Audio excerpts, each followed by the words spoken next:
I want some seafood, mama. I want some seafood, mama. Choo-choo to Broadway, food Cincinnati. Don't get icky with the one. Hi, I'm Bruce. I created Zombuddies. My friends and I are going to show you how to play. If you've got 4 minutes, we can teach you how to play Zombuddies.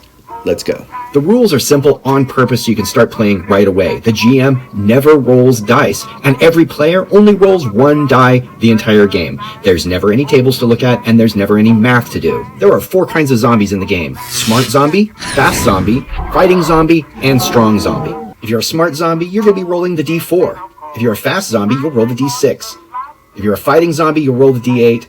And if you're a strong zombie, you'll roll the big D10. Anytime a player wants to take an action, they roll a die. And remember, the GM never rolls a die.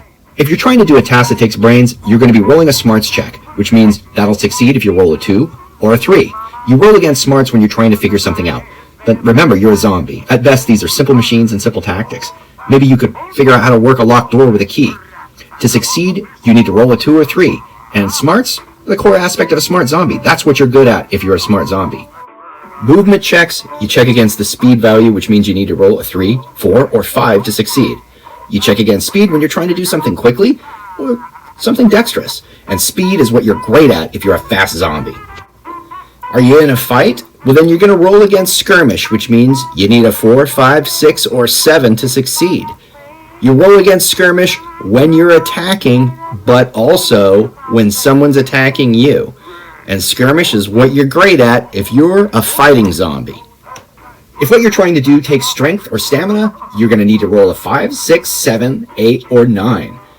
You roll against strength when the task takes brawn, but also fortitude against physical difficulties. And that's what you're great at if you're a strong zombie. That may sound like a lot, but don't worry. All of these aspects and the numbers that you need to roll to succeed are right there on your character sheet. You got them right in front of you. You never have to open a book or look at a table. Sometimes an action you take, you're going to be at an advantage or a disadvantage.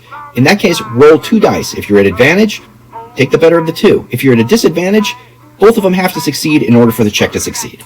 If both rolls succeed, that's called a critical success.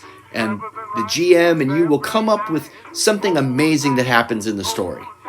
If both rolls fail, however, that's a critical failure, and now something bad will happen in the story. But you can also get a mixed outcome. If you roll a 1, you fail a check, but you'll have like some kind of secondary lucky advantage. And if you roll the top number on your die, you succeed your check, but you've got an unlucky break as well. Your character is going to have some kind of disadvantage going into the next turn, and it's up to the GM and maybe the players together to come up with what that is.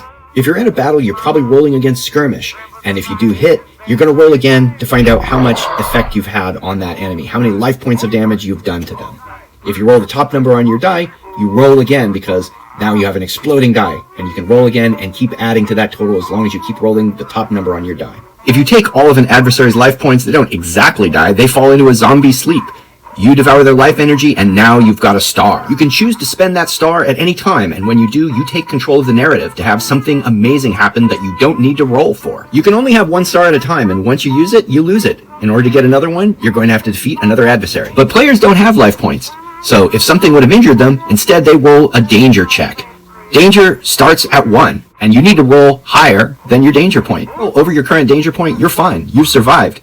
But you add 1 to your danger point level for next time, maybe it'll be harder. If you roll exactly your danger point, well then you clear out your danger back down to a value of 1. If you fail a danger check, you fall into a zombie sleep, and you're out of the game for the rest of the encounter. You'll wake up right at the beginning of the next chapter. Choose 2 special abilities at character creation. These are called edges, and they can help you work machines, jump, sneak, or maybe disguise yourself as a human. The GM will be using dread to track how suspicious humans are of zombies in their area. Time's up. Now you know how to play Zombuddies. The game was made for fast-paced mayhem, and it's a one-shot, so make reckless and surprising choices. And when you're role-playing, maybe use a zombie voice for any character-to-character interactions, maybe just 2-word phrases, a lot of grunts. Have fun.